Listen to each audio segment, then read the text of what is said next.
Welcome to Washington Today on C-SPAN Radio for Friday, May 26, 2023. Treasury Secretary Janet Yellen sending a letter to House Speaker Kevin McCarthy saying that she now estimates the U.S. will be unable to pay all of its obligations if the debt ceiling is not raised on June 5th. That's a change from her previous estimate of as soon as June 1st.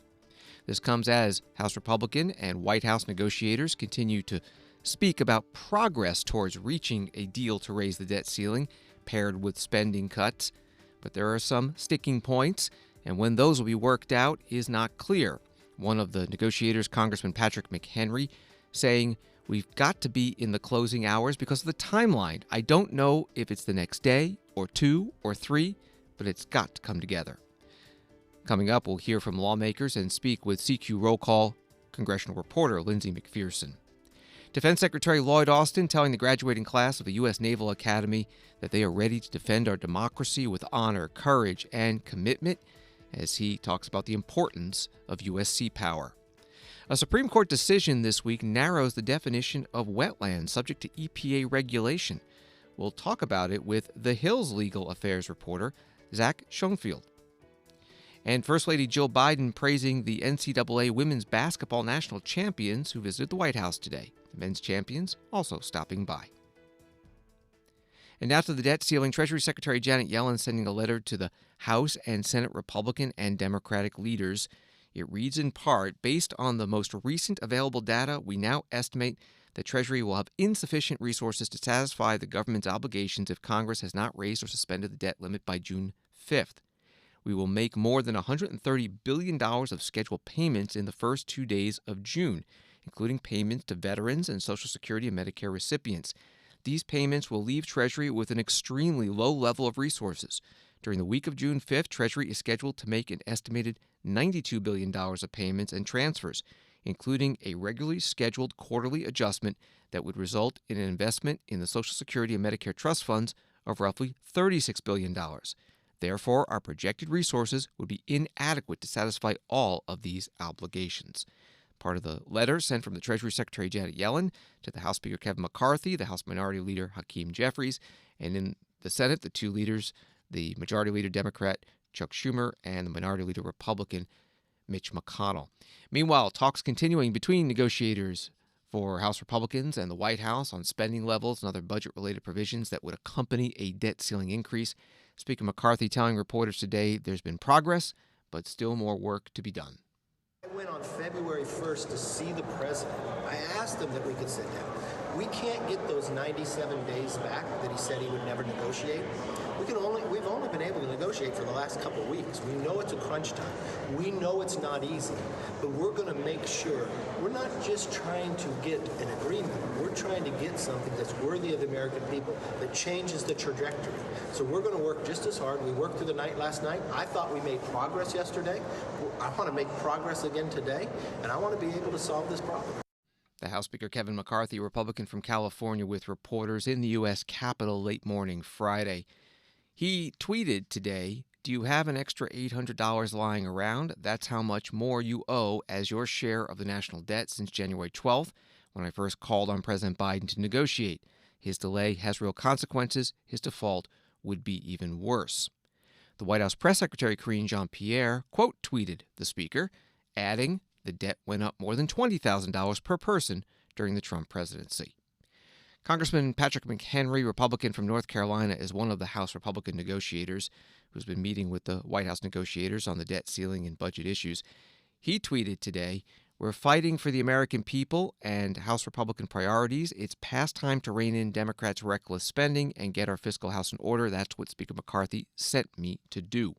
Congressman McHenry also speaking with reporters, saying the progress so far has been up and down. Up and down. Everyone wants a detail of this. Everyone wants a tweet. I want an agreement that changes the trajectory of the country. That's the Speaker's imperative to us. That's the reason why we passed our bill. That's how these negotiations changed entirely. From White House that did not want to negotiate to the one that is currently negotiating. But the tweets, the context, the details, and all this stuff and the leaks don't serve getting an agreement that changes the trajectory of the country. That's what this is about. That's the fundamental piece of this arrangement that we're focused on closing out. And if we can close it out, we can meet the deadline and the obligations we have to the American public and to the globe. You think we can close it out tonight? Today? If you just You've been here late, you've been here early, right? How did you feel the first night? You're like, well, maybe there won't be another night. So, and here we are, night after night after night. And the pressure is more, the consequences are greater. We recognize that. We know this, and the White House surely recognizes on work requirements, I know you can't say specifics, but the last time we saw grades last night, he said the White House was not negotiating on work requirements. Are they now negotiating? Are there now conversations about it? There have been conversations about a lot of things. But are they now willing to From negotiate the type on the of issue? weather we're having this weekend, to the missed opportunities with their families. There's been a lot of discussion at a human level to the global level about a whole variety of issues. But are they now, I'm sorry. I hit both of you. I'm sorry. But are they now negotiating on work requirements? We are in the middle of a lot of different conversations and a lot of different paper coming back and forth. And as I said, the details are thornier, the consequences are greater, but stepping back, I mean, I'm in the weeds on every bit of this, and everybody wants all the details and understand one piece of it or that. The whole context of this is changing the trajectory of the country in a way that we haven't seen in generations. Did any plans for in-person meetings today? Not yet. Congressman Patrick McHenry, Republican from North Carolina, one of the House negotiators on the debt limit. Lindsey McPherson, senior reporter with CQ Roll Call, has been following the debt ceiling negotiations, joining us now by phone from Capitol Hill. Thanks for being on Washington today. So where do things stand on this Friday? Well, like we've been seeing over the past few days, they are making incremental progress in these negotiations, and they're getting closer and closer to a deal, narrowing down the issues, yet they continue to say, nothing's been agreed to because in Washington parlance, nothing has ever been agreed to until everything's agreed to, and they are working on some final issues, in particular work requirements for low-income benefit programs like food stamps and temporary assistance for needy families remain a big sticking point. Republicans have said that that's a red line for them. They need some expanded work requirements in the deal. Democrats are really resistant to that. They feel like it would hurt poor and low-income people in their districts. So that's just one of the big issues that's holding up a final deal. Among other things, they're still discussing like permitting reform. What about the overall spending levels? Are they close on that? They definitely seem to be a lot closer on that. What we've heard from sources is that they've roughly agreed to 2 years of spending caps, that the fiscal 24 level, which is this upcoming fiscal year that would start in October, would be a slight decrease for non-defense programs and a slight increase for defense and veterans based on the Biden budget numbers. And that overall it should represent a cut from current year levels, but it would, because Republicans, one of their big demands was that you have to cut spending from the current year. But they're doing some accounting shifting, like to make up for some of the non-defense cuts to keep Democrats happy. So they don't have a final top line, but they have enough of an agreement there on kind of a structure. It seems like that's in a good place, and then they would have a cap on fiscal 2025 at 1% growth from their what they agreed to for fiscal 2024, and then the debt limit would be lifted for 2 years as well. So that's kind of a rough agreement. Again, as they say, nothing's been agreed to until everything's agreed to. So if they, do something different on another area like work requirements that doesn't go as far as Republicans want, they might say Democrats need to give them a little more in the spending, and all these things can shift, at the last minute. That's how these negotiations go. But that's the rough outline of what's being discussed on the spending side. So they are in better shape there, which had been a bigger issue earlier in the week. So that kind of suggests they are getting closer to a deal. Patrick McHenry, who's one of the Republican negotiators, said that they, just because of the deadline, the June 1st deadline approaching, they do need to get a deal here soon, but he still doesn't know if it's going to be today, tomorrow, the next day, but hopes it will be within those, next 3 days. We're talking with Lindsey McPherson, reporter with CQ Roll Call. As you have been asking questions to Congressman McHenry and Congressman Garrett Graves, the principal negotiators, is there any sense that they are trying to reach a deal that they know will get a majority vote in Congress? Is that sort of the end goal, or are they just going for the best deal they can and seeing what happens?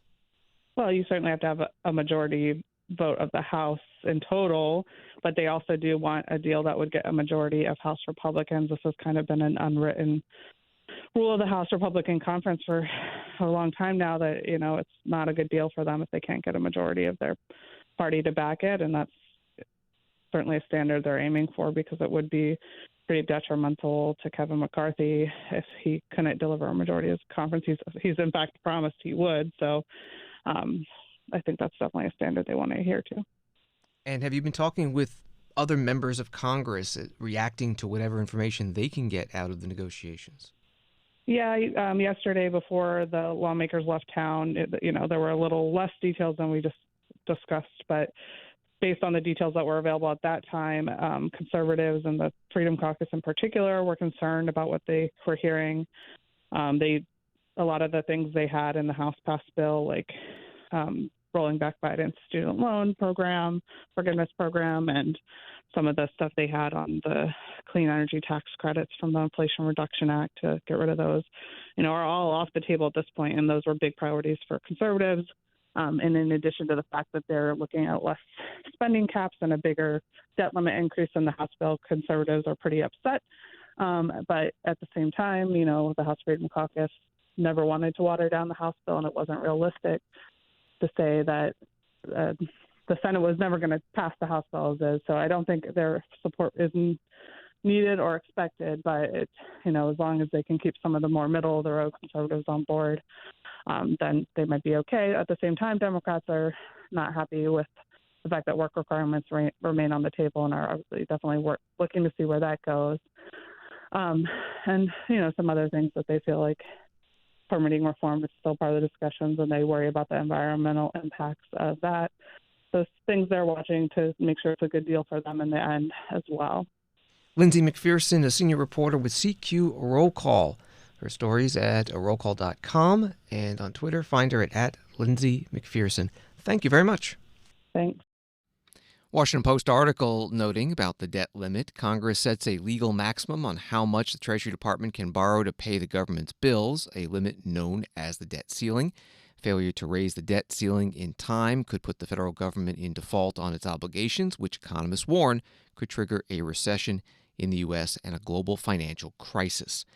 A lot of members of Congress have gone back to their districts for the Memorial holiday weekend. They were told by the Speaker's office to be on standby to return to Washington, D.C. within 24 hours for votes if a deal can be reached. Some members posting videos about the debt ceiling talks. Hello, I'm Adam Smith. I'm the congressman who represents the 9th District of the state of Washington. And I have a much longer version of what I'm going to say now in 30 seconds that explains what the Republicans are doing in this debt limit fight. But it can easily be summed up as they want to cut programs for the poor in order to fund tax cuts for the rich. They are insisting on cutting the budget, but they won't touch defense, they won't touch veterans, they won't touch mandatory spending. It all comes down to crucial programs like food stamps and housing and education. That's what they want to cut. Meanwhile, they are pushing more tax cuts. They will do nothing about the debt or the deficit. They will cut programs for the poor to reward the rich, while meanwhile defaulting on our obligations as a country. Please understand that's what this is about, and insist that we raise the debt ceiling now so that we don't throw our economy into chaos.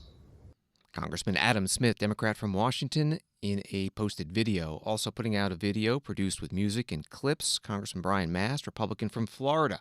Here is a minute of that.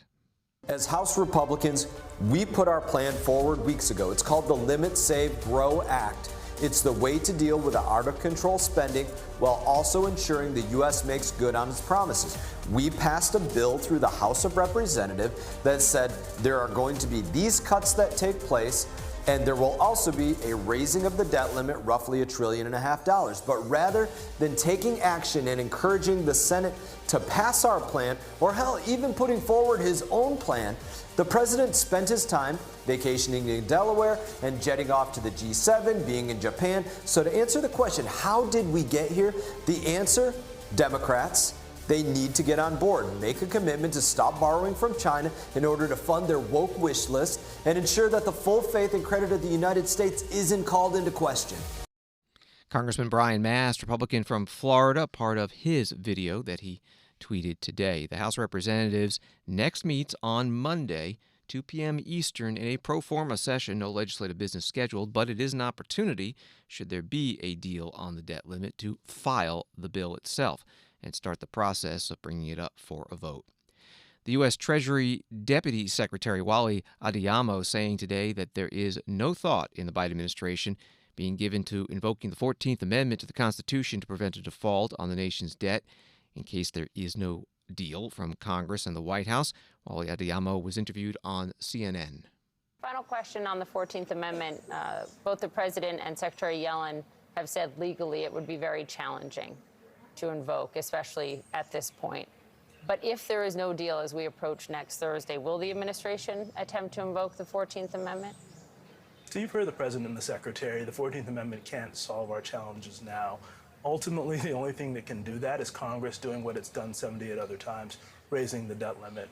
We don't have a plan B that allows us to meet the commitments that we've made to our creditors, to our seniors, to our veterans, to the American people. The only plan we have is the one that's worked for more than 200 years in this country, which is the United States of America needs to pay all of its bills and pay them on time. And Congress has the ability to do that, and the President is calling on them to act on that as quickly as possible. Is that a no? So the question was whether the United States would use the 14th Amendment. I think the President and the Secretary have been very clear that that will not solve our problems now. So yes, that is a no. The Deputy Treasury Secretary Wally Adeyemo on CNN.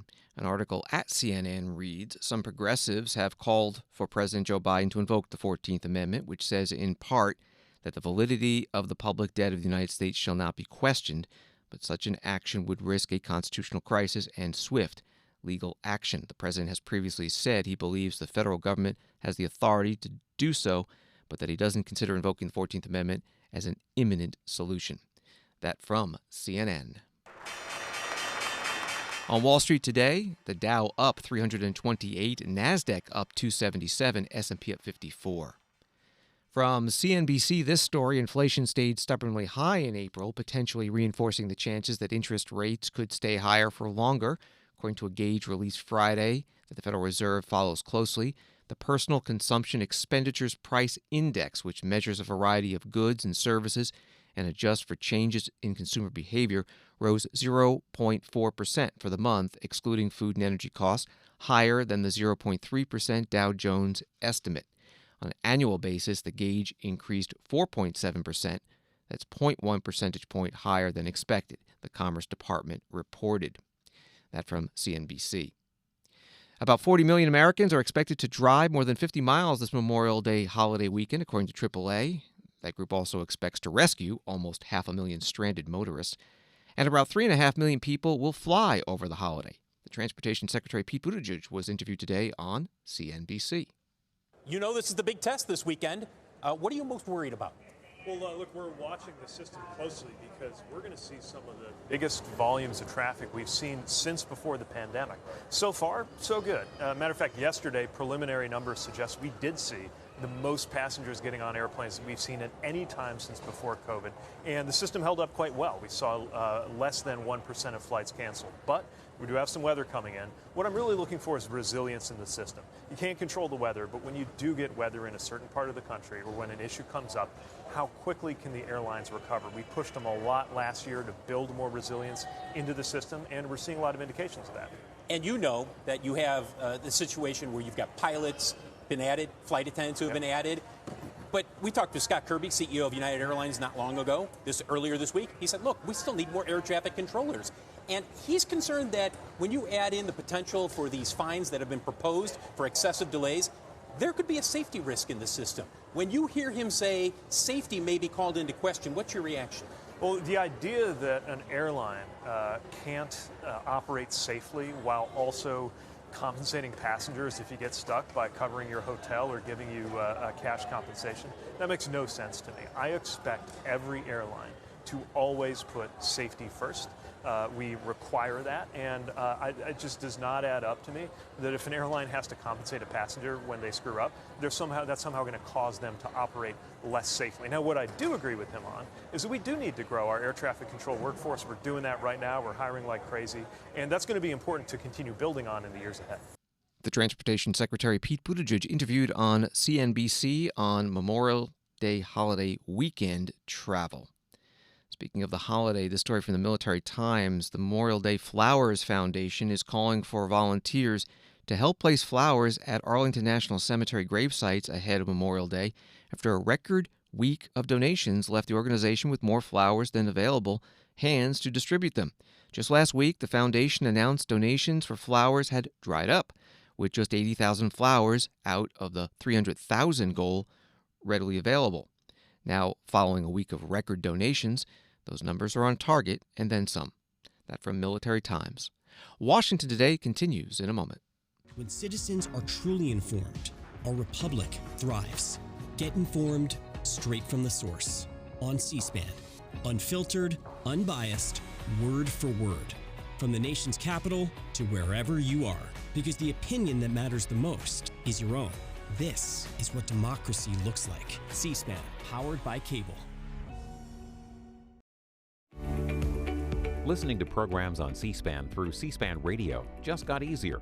Tell your smart speaker, play C-SPAN Radio, and listen to Washington Journal daily at 7 a.m. Eastern, important congressional hearings and other public affairs events throughout the day, and weekdays at 5 p.m. and 9 p.m. Eastern. Catch Washington Today for a fast-paced report on the stories of the day. Listen to C-SPAN anytime. Just tell your smart speaker, play C-SPAN Radio. C-SPAN, powered by cable.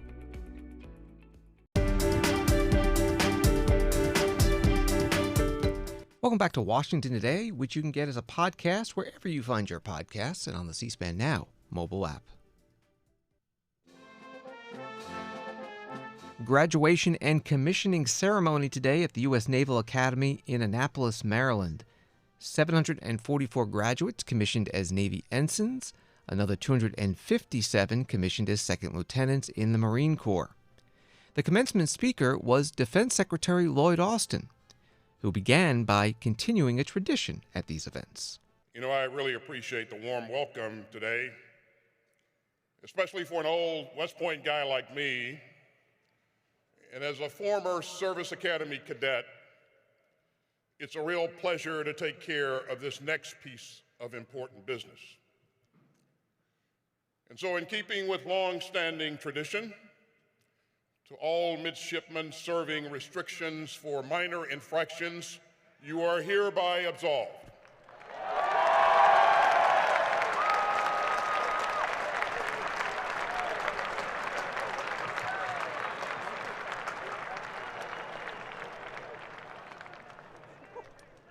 You know, I've always wanted to do that. Defense Secretary Lloyd Austin giving the keynote address at today's Naval Academy commencement. He went on to tell the newly commissioned officers that they are ready to defend our democracy with honor, courage, and commitment. And he spoke about the importance of U.S. sea power. America's sea power lets us sail and fly and operate alongside our unrivaled network of allies and partners from the South China Sea to the Gulf of Aden to the Caribbean. It lets us project power around the world. And it helps us secure the sea lanes for the free movement of people and goods and ideas. Today, our Marines are showing the power of teamwork as they train alongside our allies in Japan and the Philippines to strengthen deterrence in the Indo-Pacific. Our Navy is driving forward our historic AUKUS partnership with Australia and the UK, bringing together three great democracies to keep the Indo-Pacific free and open and prosperous. And in Europe, our sailors are operating shoulder to shoulder with our NATO allies. And the Navy has helped expand Ukraine's maritime capabilities as Ukraine fights against Russia's cruel and reckless war of choice. So around the world, the Navy and Marine Corps bring relief to disaster zones. They counter piracy and drug trafficking. And they defend the freedom of the seas and skies and space.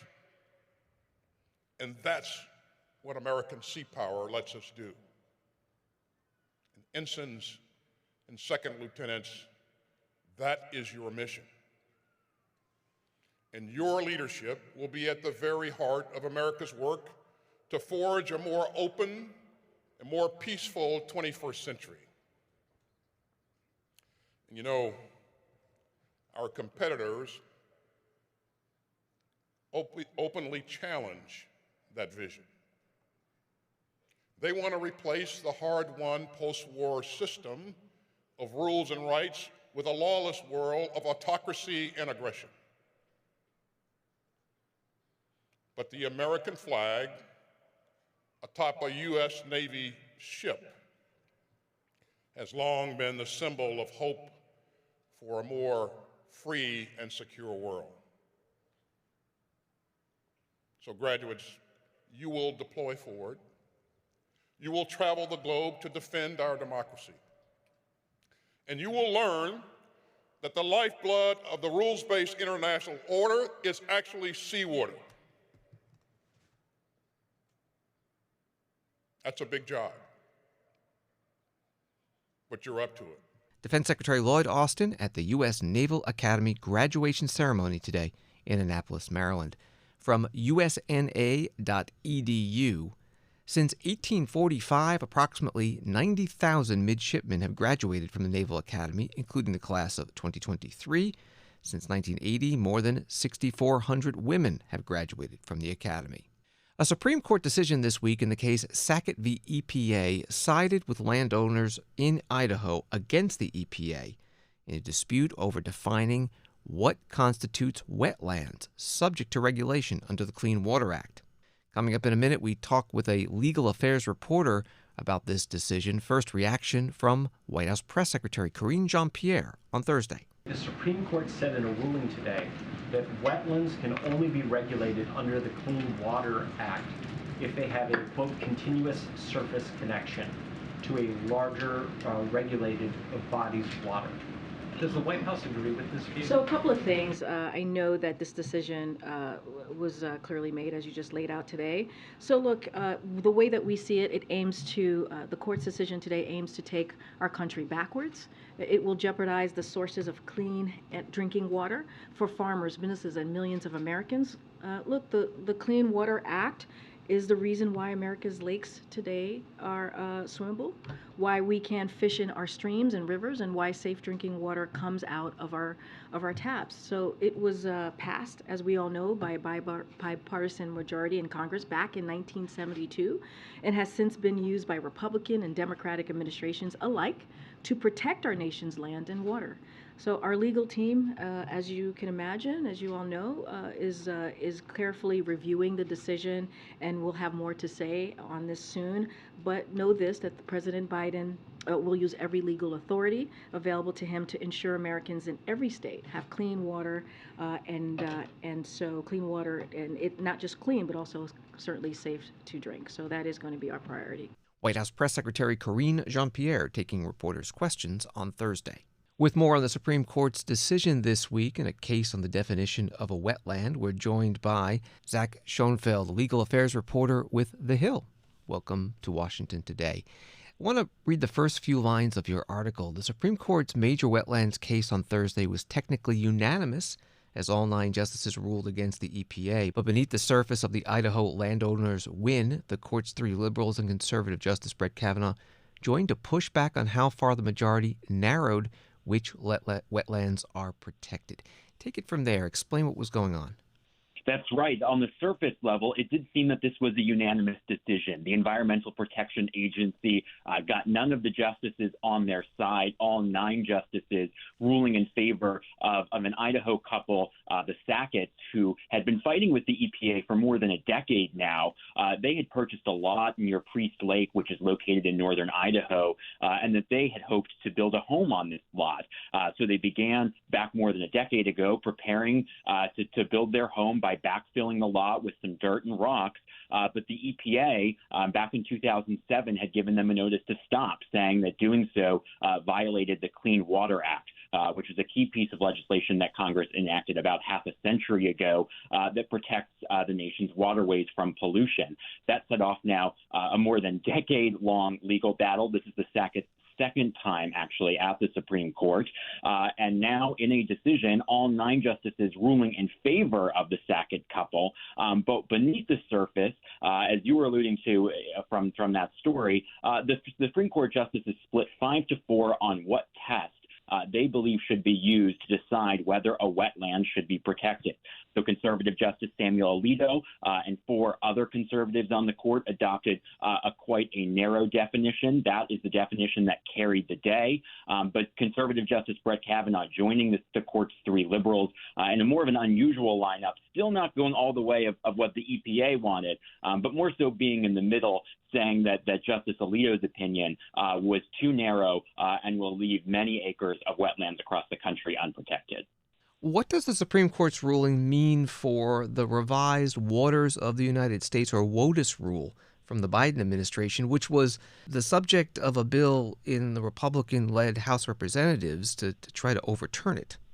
Yeah, this decision effectively really narrows the ability of the Biden administration to attempt to protect wetlands from pollution. The test that Justice Samuel Alito and his fellow conservatives have now put and made the law of the land is a test that says an eligible wetland to be protected, it has to have what he called a, quote, continuous surface connection to another protected body of water. It says that continuous surface connection has to make the wetland indistinguishable from a protected water of the United States. So generally, there's a lot of minutia in terms of the terminology here, but what it effectively boils down to, as environmental advocates say, is this will significantly curb the ability of the EPA to attempt to protect wetlands. They say it will result in millions of acres of wetlands, which otherwise could have been protected, and it will limit the EPA's authority to regulate those. So quite a narrow test there, like I said, that would really require the wetland to actually be very indistinguishable from a water of the United States. Previously, the court back in a 2006 case had used a different test. They had said at the time that it needed a significant nexus, is the turn of phrase they used, to a water of the United States.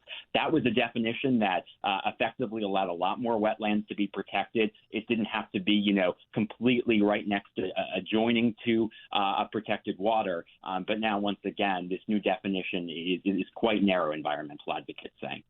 We're talking with Zach Schoenfeld, legal affairs reporter with The Hill. It seems that the legal battle over wetlands has been going on since the passage of the Clean Water Act. Is this expected to continue into the future? Is there any way to resolve this once and for all? Well, Justice Samuel Alito seems to think, in his opinion, he said that this, he thinks, does finally put the resolution on it. He noted past cases that have come before the justices in years past, where they tried to navigate some of these similar questions, but as we saw from this case, the questions kept coming back up. So this new test is what Justice Samuel Alito says will really finally make clear definitions and clear tests of what exactly the Clean Water Act does protect in terms of as it comes to wetlands. Of course, you could continue to see in the future as now lower courts will attempt to start applying this test to actual scenarios and lawsuits and specific areas and lots that the EPA is attempting to protect. So there could be individual cases that start percolating up through the lower courts as this new test goes into effect. But this is really a major shift here from the conservative majority on the court that really much more so narrows the Clean Water Act from some of those rulings that we've seen in decades past from the court. So this is certainly a change as the court in recent years has turned more to the right, and the conservative majority now this week putting down an opinion that they say will definitively now be the law of the land moving forward as it comes to water protection. Zach Schoenfeld, legal affairs reporter with The Hill. His articles at thehill.com and on Twitter at Zach A. Schoenfeld. Thank you very much. Thanks for having me. House Transportation and Infrastructure Committee Chair Sam Graves, Republican from Missouri, and the Water Resources and Environment Subcommittee Chair David Rouser, Republican of North Carolina, put out a joint statement after the Supreme Court's ruling in Sackett v. EPA. It reads, "The Supreme Court's decision is clearly a decisive win for America's farmers, small businesses, property owners, and those who help build our infrastructure. As we said all along, the Biden administration should have waited on Sackett, knowing how much of an impact the decision could have on their costly, burdensome, and overreaching WOTUS rule. The Supreme Court rightly recognizes that the significant nexus test which underpinned the Biden rule is an improper reading of the Clean Water Act. The only reasonable step for the administration to take now is to withdraw its ill-advised rule." That statement from the Transportation and Infrastructure Committee Chair and the Water Resources and Environment Subcommittee Chair, both House Republicans. The 2023 NCAA Women's and Men's Basketball National Championship teams visited the White House today in separate events. It was LSU who won the women's title and UConn the men's title. Joining President Biden with the women's champions, Vice President Kamala Harris and First Lady Jill Biden. The First Lady saying the game was about more than basketball. Every basket was pure joy. And I kept thinking about how far women's sports have come. I grew up before Title IX, and young women in my day just didn't have the same opportunities to play sports. I see a lot of heads shaking. Over the years, we've seen the push and pull of progress, including in women's basketball, the attempts to create women's leagues, the 1996 Olympic team, the WNBA, and this year, when almost 10 million people watch your final, shattering records.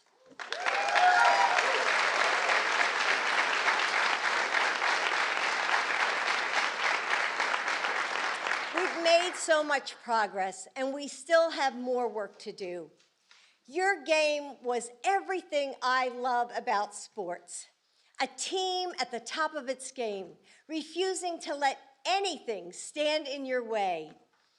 As I watched, I felt the history of that moment, of all the women before you who dared to be fast and furious, who ignored the critics and just played. I thought about every little girl who will come after, how you showed them that they belong on the court, that they can be strong and tough, that they can fail and fall down, take risks and run until their legs feel like they will give out, then run some more, that they can win. You didn't just play basketball. You didn't just make history. You showed us, girls and boys, women and men, what it means to be a champion. Yes. First Lady Jill Biden at the White House with the NCAA Women's Basketball National Champions, Louisiana State University. A USA Today article includes this: while it's become tradition for national championship teams to visit the White House, LSU's visit comes after their invitation has been a source of controversy ever since they beat the Hawkeyes on April 2nd. First Lady Jill Biden was in attendance for the Tigers' win in Dallas, and after the game said she wanted Iowa to come to the White House, quote, because they played such a good game. LSU star and most outstanding player of the Final Four, Angel Reese, said it was a joke about what Jill Biden said. Jill Biden later walked back on her invitation to Iowa, but Angel Reese didn't accept the apology. That was reporting from USA Today. Well, today, Angel Reese was in attendance and hugged Jill Biden at the program. Also there, Congressman Garrett Graves, Republican from Louisiana, and Shalanda Young, Director of the Office of Management and Budget at the White House, who is from Louisiana.